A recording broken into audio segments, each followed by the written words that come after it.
يوم الدين أما بعد فأعوذ بالله من الشيطان الرجيم بسم الله الرحمن الرحيم واتل عليهم نبأ ابن آدم بالحق إذ قربا قربانا فتقبل من أحدهما ولم يتقبل من الآخر وقال النبي صلى الله عليه وسلم فيما رواه أبو بكر رضي الله عنه عن النبي صلى الله عليه وسلم أنه قال ما من ذنب أجدر أن يؤجل الله لصاحبه العقوبة في الدنيا مع ما يدخر له في الآخرة مثل البغي وقطيعة الرحم أو كما قال النبي صلى الله عليه وسلم۔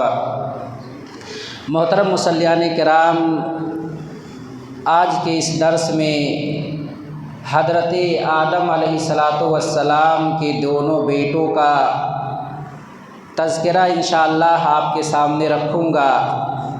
اللہ رب العالمین نے سورۃ المائدہ کے اندر آیت نمبر 27 کے اندر اس قصے کو درج کیا ہے۔ تاریخ کے اندر یہ سب سے پہلا قتل تھا، تاریخ کا یہ سب سے پہلا ظلم اور شرکسی تھا جو حضرت آدم کے بیٹے قابیل نے کیا تھا۔ اور آپ کو معلوم ہونا چاہیے کہ ظلم اتنا بڑا گناہ ہے کہ اللہ رب العالمین ظالم کو اس کی گناہ کی سزا جو ہے دنیا کے اندر بھی دیتا ہے، اور دنیا میں دینے کے ساتھ ساتھ اللہ رب العالمین آخرت میں بھی اس کو اس کی سزا سے دوچار کرے گا۔ ابو داؤد کی صحیح روایت ہے کہ ان ابی بکرۃ قال قال رسول اللہ صلی اللہ علیہ وسلم ما من ذنب اجدر ان يعجل اللہ لصاحبه العقوبۃ فی الدنیا مع ما يدخر له فی الآخرۃ مثل البغی وقطیعۃ الرحم او کما قال النبی صلی اللہ علیہ وسلم۔ حضرت ابو بکرہ بیان فرماتے ہیں کہ اللہ کے رسول صلی اللہ علیہ وسلم نے بیان فرمایا کہ دو گناہ ایسے ہیں جس کی سزا اللہ رب العالمین دنیا کے اندر جلدی دیتا ہے، دنیا کے اندر جلدی سزا دیتا ہے، ساتھ ہی ساتھ اس کے لیے آخرت کے اندر بھی سزا اللہ رب العالمین باقی رکھتا ہے، دنیا کے اندر بھی سزا سے دوچار کرے گا اور اللہ رب العالمین آخرت کے اندر بھی سزا دے گا۔ وہ دونوں گناہ کیا ہیں؟ پہلا گناہ شرکشی ہے، کسی پر ظلم کرنا ہے، اور دوسرا گناہ رشتے کو توڑنا ہے، رشتوں کو کاٹنا ہے۔ یہ دو بڑے عظیم گناہ ہیں جس کی سزا اللہ اسے دنیا میں بھی دیتا ہے، اور اسی طرح سے اللہ رب العالمین آخرت کے اندر بھی اس کو اس پر کیا ہے سزا اللہ رب العالمین دے گا۔ یہ دونوں گناہ جو ہے سب سے پہلے آدم کے بیٹے قابیل کے طرف سے ہوئے تھے۔ اس نے رشتوں کو بھی کاٹا، ساتھ ہی ساتھ اس نے ظلم کی داستان چھیڑ دی، اور یہاں تک کہ اس نے اپنے بھائی کو قتل کر دیا۔ اللہ رب العالمین اسی طرف اشارہ کرتا ہے کہ وَاتْلُ عَلَيْهِمْ نَبَأَ ابْنِ آدَمَ بِالْحَقِّ۔ اللہ کے رسول کو حکم ہو رہا ہے کہ اے میرے محبوب، آپ تلاوت فرما دیجئے، آپ آدم کے دونوں بیٹوں کا قصہ سچائی کے ساتھ، صداقت کے ساتھ بتا دیجئے، لوگوں کے سامنے بخان کر دیجئے، ذکر کر دیجئے۔ اللہ رب العالمین نے حق کی شرط لگائی ہے۔ اس سے اشارہ ملتا ہے کہ جو شخص کوئی قصہ بیان کرے، کوئی کہانی بیان کرے، کوئی حدیث بیان کرے، کوئی واقعہ بیان کرے، تو اس کی یہ ذمہ داری ہے کہ واقعے کو سچائی کے ساتھ بتائے، کچھ چھپائے نہیں، نہ اپنے طرف سے کچھ ایڈ کرے، اور نہ ہی واقعے کے اندر کوئی کمی کرے، نہ ہی اس کے اندر کوئی زیادتی کرے۔ اگر کوئی شخص کمی اور زیادتی کرتا ہے تو گویا کہ وہ ایک طرح کی شریعت کے نصوص کے اندر، واقعے کے اندر، قصے کے اندر خیانت سے کام لیتا ہے، اور یہ خیانت بہت بری بلا ہے۔ اللہ رب العالمین ہمیں اس خیانت سے کیا کرے؟ بچا لے۔ تو اللہ رب العالمین فرماتا ہے کہ اے نبی، آپ آدم کے دونوں بیٹوں کا قصہ حق کے ساتھ، سچائی کے ساتھ بیان کر دیجئے۔ آدم کے دونوں بیٹوں میں سے ایک کا نام حابیل تھا اور دوسرے کا نام کیا تھا؟ قابیل تھا۔ حابیل یہ بڑا لڑکا تھا، قابیل یہ چھوٹا لڑکا تھا۔ عموماً جو بڑے ہوتے ہیں بیچارے شریک ہوتے ہیں، ہوتا یہ ہے کہ بڑا بھائی